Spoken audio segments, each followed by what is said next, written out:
Maji safi na salama na ya kujitosheleza kwa kila Mtanzania. Maji. Kijana, habari yako? Safi mzee Mayanja. Shikamoo. Kijana, nimekuita. Kuna wazo unahitaji tushauriane. Maana hapa kijijini naona wewe ndio kijana pekee uliosoma. Nashukuru sana mzee Mayanja kwa kunipa nafasi pekee. Karibu nikusikilize. Sasa kijana, nimefikiria sana. Nimeona ni bora tuanzishe kilimo kule pembezoni mwa ule mto Rufu. Naona tutapata pesa nyingi sana kutokana na mazao tutakayovuna. Hapana mzee Mayanja.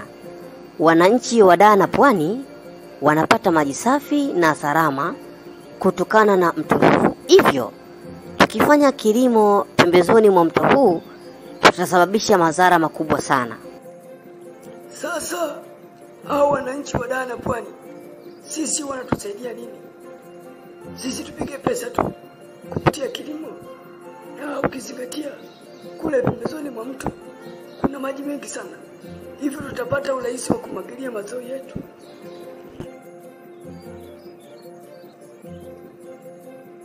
Hapana mzee Mayanja.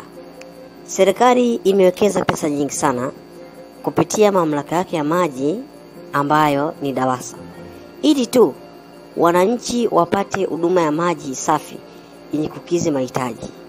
Hivyo mimi na wewe tunapaswa kulinda vyanzo vya maji, maana maji ni uhai. Nimekuelewa sana kijana Alfa. Hakika kwa elimu hii ulionipa mimi mzee wako nimefurahi, na nitawapa elimu hii hata wenzangu nitakapoenda kucheza bao. Hakika sisi sote tuna jukumu la kutunza vyanzo vya maji. Asante sana kijana. Nashukuru sana kwa kunielewa mzee Mayanja.